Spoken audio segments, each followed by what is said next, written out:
to Leitner. Puts it up. Yeah! You're listening to the Culture State Podcast. Get ready. Woo! It's another great episode of the Culture State Podcast. I am Chris Lee. That is my guy right there, Dennis Jamel Cox. We need to fix your name. You know what, Chris? I'm going to go ahead and do that right now for everyone that is watching on YouTube right now, or even WREL Sports Plus. I'm going to go ahead and change my name. We need to do that. To its proper sense. There we go. Dennis Jamel It is Cox. officially changed. So again, you can watch this on YouTube on WREL Sports Plus, but also obviously you can listen to us wherever you get your podcast. Thanks to our good friends over at Papa Murphy's Pizza. Papa Murphy's Tuesdays, $10.99 large pizzas. Anywhere, $10.99 large pizzas. Papa Murphy's changed the way you pizza. All right, Dennis. So we are coming off of, as we're recording this intro, we are 48 hours removed, less than 48 hours removed, which is North Carolina. The final game at Cameron Indoor Stadium for Coach K. That same day, we had the comeback of Culture State Saturday on 99.9 The Fan in Raleigh. And I had to go out to Cameron Indoor Stadium covering that game for the pre and post game show for WREL Sports Plus. So it was a long day. Got to the radio station at 8:30. After I was done with the radio station, I had to swing by WREL to pick some stuff up, go home, take a quick shower, swing by Cameron Indoor Stadium. And I literally stood in the same spot from 2 o'clock until p.m. until maybe 11:40 until I walked like maybe 3/4 of a mile to my car and then left Duke around midnight. So if you see the bags under my eyes right now. Hey, I totally understand. I've got bags under my eyes a little bit too. Well, here's the thing, Chris. We talked about a little bit about Saturday. Let's take actually a day further, you and I, because I coach lacrosse at Meredith College. We had a road game that Saturday morning. So I actually joined you remotely for parts of the show on Saturday. But spoiler alert, people, we actually taped some parts of the radio show on Friday morning. So really, a lot of that stuff actually started on Friday for you and I. And it just ended up being a little bit of a long day, especially for you. I was on the road, going all the way to Fredericksburg, Virginia and back. So it was a long day for both of us. But Chris, being at the arena, being outside the arena, because you weren't inside, because you had to stay outside. Being outside the arena, what was the vibe like before the game? Well, let me tell you this really quick. There's a couple people when I walked by was like, Chris, love the podcast. Tell Dennis I said hello. So I just wanted to let you know that happened a few times. But walking up to the arena beforehand, it was magical, man. Like it just felt like it was something different. It was already Duke in North Carolina, but when you walking up, and then I ended up seeing Sheldon Williams. He was the first Duke player I saw. Then I saw Cherokee Parks. And then, you see Shane Battier, and then you see Nate James. And then I saw Theo John and Paulo Banchero, walk up to get ready for the game. And it was cool seeing all the different people. And even though I didn't get a chance to go inside, seeing that Jerry Seinfeld and Adam Silver and Terrell Owens and a few other notable. Kyler Murray was there. Kyler Murray was there. What association does he have with Duke? None. Get out of here. It's like, the best of the best wanted to be there to experience the whole thing. And that was very interesting to me. I found out, I didn't notice that Seinfeld has 2 kids that go to Duke. I didn't know he had 2 kids that went to Duke. One's equestrian, I think, or part of the equestrian team, maybe at Duke. I'm not entirely sure. I had no clue. Before Saturday, I had no clue. Also, Ken Jung, shout out Ken Jung, is a graduate of Duke and actually from Greensboro, North Carolina. Also from the 336. Yes, also from the 336. Also spoke at my girlfriend's commencement back in the fall. Just wanted to say that. So anyway, a lot of big names came out to this event. It was pretty magical to see. I was able to sit on my couch and watch, which was really cool just to see how everything was done. All those players that were back, 96 players that were back. 96 of them. Wild. I was saying to and we don't necessarily, people seen the game and they've read about the game, but I just wanted to throw this out, just a nugget about the game. And I was talking about this on the post-game show. based off of, what happened in the actual game, imagine being a player on the team. You already have the weight of this is Coach K's last game, but then you look behind your bench and 96 players wearing all the same shirt who've been here, who've been in the NBA, who put those banners up, you know what I'm saying, who have won, national championships, ACC championships, ACC regular season championships, things like that. Imagine the weight of that. That's the legacy you have to follow. That's the thing. It's like, wow. I mean, there's nothing against Carolina. Yeah. Nothing against Carolina, but I think that's what helped beat Duke.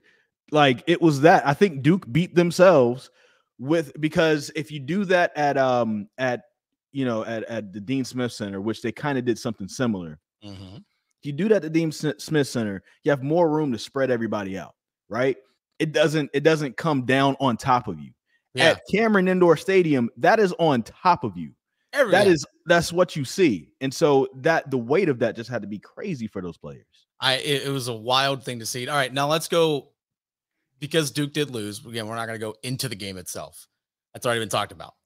But what was the atmosphere like outside the building after the game?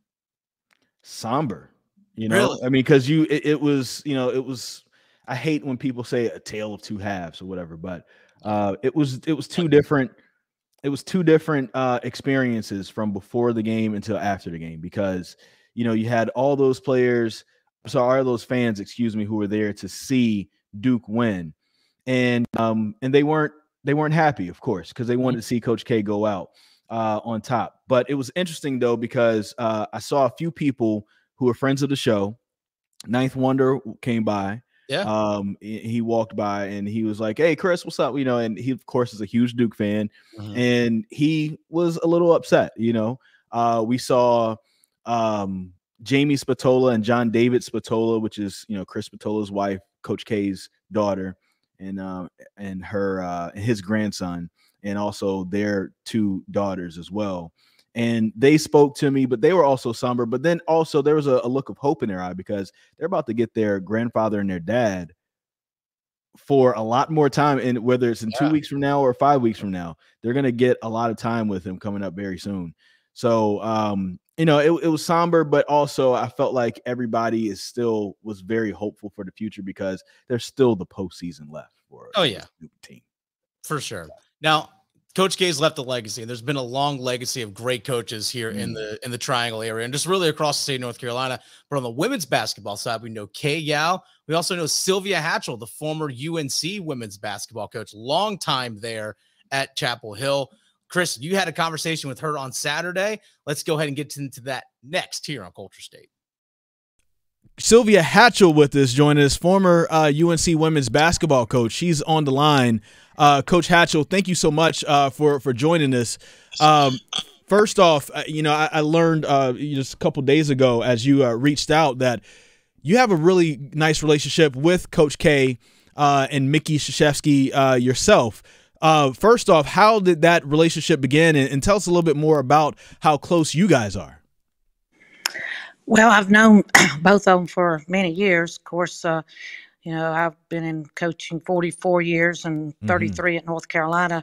I got to know them through the Nike coaching trips that we would go on. We'd be traveling together, and so we'd sit around in the airport and talk. And Mickey and I just all of a sudden, we really formed a friendship. And then we found out that we had gone to the same undergraduate school. She was a little bit before me, but we had both attended Carson Newman College. And then, so just one thing led to the other. And Mike has always been really, really good to me. When I'd see him, we would talk and chit chat. And, USA basketball, the 84 Olympics, I was on the basketball staff and helped run the games, and also helped with the USA women's team, which was Pat Summitt and Kay Yao at the time. And Mike was out there helping Bobby Knight. So that was really my first encounter, with Mike Szyszewski, was at the 84 Olympics. So, but just as the years have passed, we have, run into each other. We've had, been in the same place, and we've just always, sat together or chit-chatted and things like that. And then when I was sick, when I got diagnosed with leukemia, he was one of the first people to call me.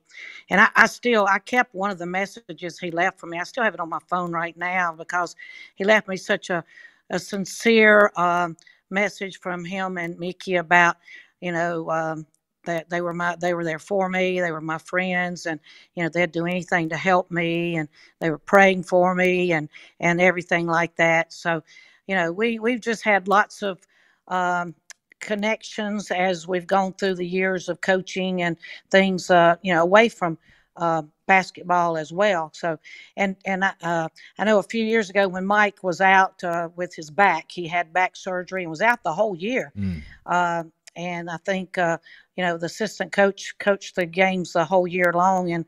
And so I know from the Nike trip that Mike loves Smokey Robinson. He loves Smokey Robinson and Motown. But so I made a bunch of CDs, Smokey Robinson CDs, and I sent them to Mike.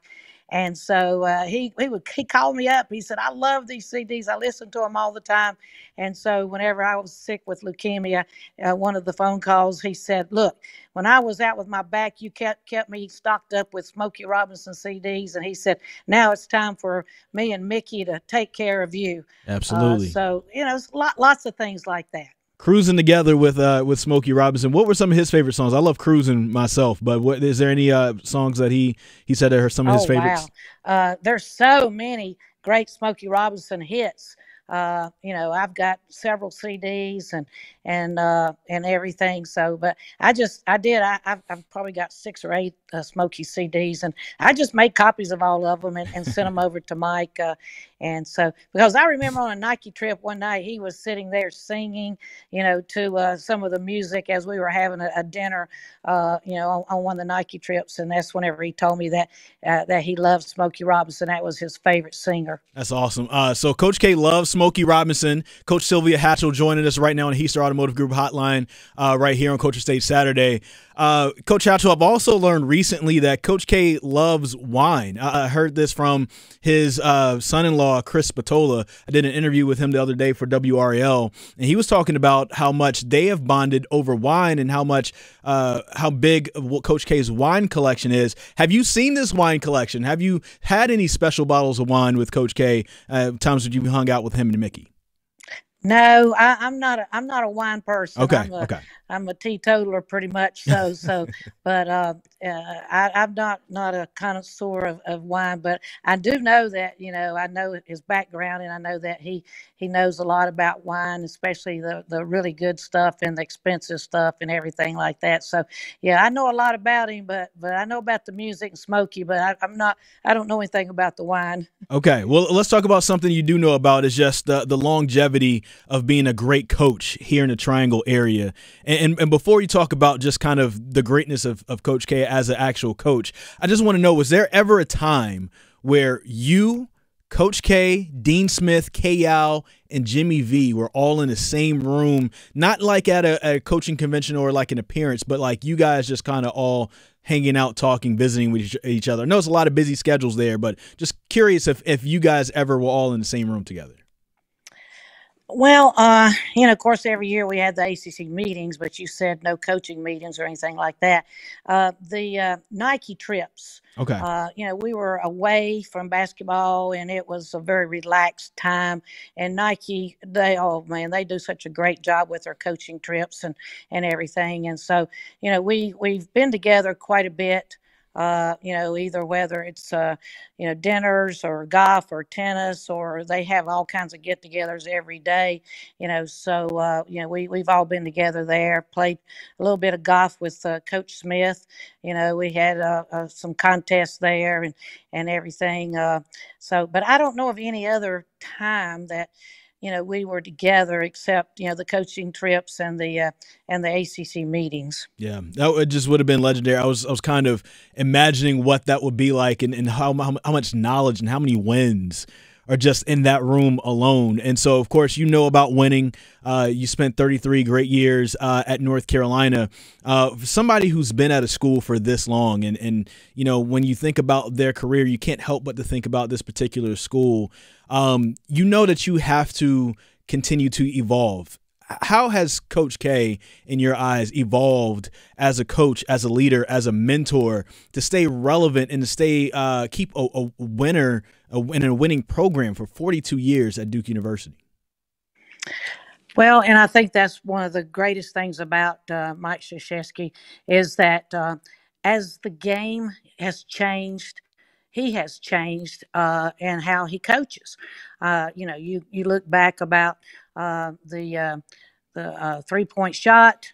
You look at the shot clock. Here those were two big changes because you couldn't hold the ball with the shot clock, and then with the 3-point shooting and everything. Because I told my husband the other day, we were watching games, and I said, the kids are taking shots now. I said 20 years ago a coach would have killed a kid. I don't mean to say horrible kill, shots. Yeah, not have been real favorable of a kid taking a lot of the shots that they're taking right now. But I know that. Coach Smith was that way. Coach Mike Szyszewski, I'm sure that this is one of the greatest things about him is he has changed his coaching, I guess, philosophy a little bit, or methods of your offense and scoring and different things like that as the game has changed. And that's something you have to do if you're going to stay in it for a long time. You've got to change as the game changes. And I do remember one time that Mike. Coach K and I were talking about USA basketball, about international basketball, because I love the international rules. And he had coached all the teams and the Olympic teams and everything like that. And we talked about how we like the shot clock, and we actually would like to get the shot clock down even lower, because that creates offense. Yeah. And so we've had discussions about the game, the rules of the game, and especially that we really like the international rules. Yeah. Coach Sylvia Hatchell joining us right here on Culture State Saturday. Remembering her good friend, Coach K. This is his final time he will lead the Duke University Blue Devils into Cameron Indoor Stadium, of course, against the North Carolina Tar Heels. And I think that's one of the interesting things that you guys were at rival schools, but you were able to kind of form a great relationship. Just kind of talk about that. Like, were there times where you guys out to eat together and, folks are looking at, wait a minute, that's Coach Sylvia Hatchell from North Carolina, and that's Coach K from Duke. What are you guys doing together? Has that ever happened to you guys out to eat together? Well, we haven't gone out to eat in public, like that, just to go eat like that. But whenever we were around each other, we would always single each other out as far as going and talking to and saying hello and and things like that. Mickey, what a great woman. You hear it said lots of times, behind every great man is a great woman. Mm-hmm. Well, that is very, very true with Mike and Mickey Szyszewski, because Mickey's a super outstanding woman, and she has done so many things in Mike's career that have benefited him and their family and helped him and the environment that they have over at Duke. So, the relationship that we've had over the years, where, it's been very special, especially with several phone calls. We didn't tell a lot of people that, we knew each other and we had a relationship and we had a special friendship, because, well, it was Duke and Carolina. And so we just sort of kept that to ourselves. Yeah. But there's been several times, that I have received phone calls from Mike and Mickey. And, one was the night that I resigned at the University of North Carolina, right. And Mike and he called me up, and it was a really, really special phone message that he when we talked for a while, and he was there for me, and so that's really, really special, especially coming from someone like Mike Szyszewski. But Mike was that way, and Mickey was too. There's such a caring and personal side to them that most people don't know and have never seen. And I have been, I have seen it, I've felt it, I've been a part of that, and I've saved, like I said, I've saved messages on my phone, right, because of the fraternity or the sorority fraternity of coaching that you have, where coaches help each other out and you look after each other as they go through life situations and things like that. And I think, again, I want to say a thank you to Mike and Mickey for how they've been a friend to me over the years, and especially, at some times whenever, I was sick with leukemia, and then the resignation from Carolina. And so those are very special moments that I've had with them. And I just wish that other people, especially a lot of people that, are don't care for Mike Szyszewski. I said, but you don't know him. He's really a great guy. Yeah. And he cares so deeply. I'll tell you this. I remember when Coach Dean Smith passed away, and they had a private funeral at Binkley Baptist Church in Chapel Hill. And, I was invited to the private funeral. And I remember when I walked in the church, the first two people I saw was Mike and Mickey Szyszewski. And of course I went and talked to them and spoke to them and everything. And they were two of the first people that were there. And again, they're showing their love and respect for Coach Dean Smith. I remember on a Nike trip one time, they went and played tennis together. And they would never do that here in Chapel Hill or Durham. But No way. I remember that one day they went out and played tennis together. So, but you couldn't do that here. But yet they were able to do that on the Nike trip. And, a lot of people were talking about that. But that was a great thing that they did, because they had so much respect for each other. It's like pro wrestling. Like, you have the good guy and the bad guy. You can't catch them out to eat together or playing tennis together, because they're not supposed to like each other. But, when they go out somewhere else, they can do that. That's kind of interesting to hear that they played tennis together at that point. Sylvia Hatchell joining us right now, former UNC Tar Heels women's basketball coach. 96 players are coming back to watch Duke at Cameron Indoor Stadium for the last time Coach K will be there as a head coach. You've coached so many different players over the course of your career. How is it possible for you, Coach K, and so many others to not only just remember these players, but have meaningful conversations with all these players that you've coached, and just remember the things that made your relationship special? What is that like? Well, when you coach so many years, you have so many great players, but they're all special. They're all individuals. There's something different that makes you have a unique and special relationship with each player. And it's not just about who they are as a basketball player, but it's about who they are as a student, as a basketball kid, as their personal life and, their personalities more than anything else. So, that's what I enjoyed, is watching them come in as freshmen, and then how they grow and change and develop, and then when they leave. And I think, Mike was really good at that. Coach Smith was so good at that, is helping the young people develop into responsible adults and make good decisions. And I want to tell you, last night I get a phone call, and I'm doing an interview this Thursday in Gastonia, where I'm from, with Gene Banks. And he is the athletic director at Gaston College in Gastonia. And so, like I said, we were talking about the interview, and it's a radio show that they have. And so we're going to do that this coming Thursday. And I told Gene, I said, Gene, I've been hearing your name this week a lot on television. And I said, because of, Mike Szyszewski playing his last game. I said, and then Gene started telling me stories last night on the phone about when he played. I guess he was the first captain and MVP and really named player that played for Mike Szyszewski at Duke. But it was really ironic and fun that last night I get the phone call from Gene Banks, and we talk about this. And, he just talked about what a great time he had at Duke and enjoyed playing and everything like that. So, but when I talked to him last night, I asked him, I said, Gene, are you coming up for the game tonight? He said, Sylvia, I'm on my way right now. Nice. I said, do you have a place to stay? And he said, yes, I do. He said, but the next time I'll stay at your house. I said, okay, the door is open. I'll tell you where the key is. We want to thank Coach Hatchell for giving us her time this past Saturday on the return of Culture State Saturday on 99.9 The Fan. If you're in the Raleigh area, make sure you listen. If you're not in the Raleigh area, you can always listen on the WRL Sports Fan app.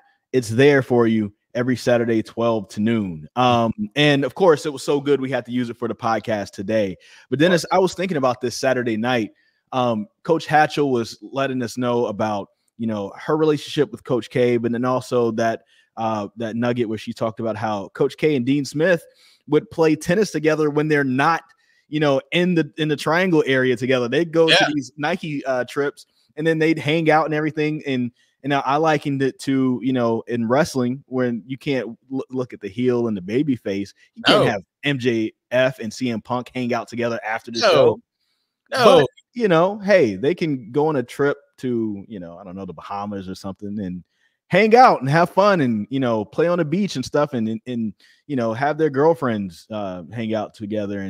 And that's what it seemed like it was for Coach K and Dean Smith, that they really, really liked each other. And Coach K is the final domino to fall when it comes down to that legendary coaching class that comes from the 70s, 80s, 90s, early 2000s. So no more Dean Smith, no more Roy Williams, no more K Yao, no more Jimmy V, no more Coach K. It's all over. It's wild to think about. And hopefully we see this next crop of coaches. We've already seen Wes Moore do great things over with the NC State women's basketball team. Hubert Davis at UNC, part of that UNC family, having played there, being an assistant coach. Amazing first year for Coach. Absolutely. John Shires hopefully will step in and do a very similar thing. So hopefully we see this continue to grow in this area in terms of with the coaches, and that the rivalry stays strong, and that the competition stays strong, because like you mentioned, those are all long-standing names that still resonate in this area, really across the state when it comes to athletics, and they are the best to have ever done it. And we've been spoiled as fans of sports in this state to have those people. And hopefully this next group that comes in can somewhat live up to that standard that they set. And if they do, lucky us as fans, because we're going to be blessed beyond all means if we continue to have that great level of competition and coaching and just having those mainstay fixtures in the area. It's going to stink if every 5 years there's a new coach coming in. That's something this area really isn't used to, unless you're NC State men's basketball. But other than that, it's been a pretty consistent, group of people that have been here. You laugh, Chris, because you laugh, Chris, but tell me where I'm wrong. Go ahead, I'll wait. Actually, while you think about it, I want everyone out there know, Tuesdays, $10.99. Head over to Papa Murphy's Pizza.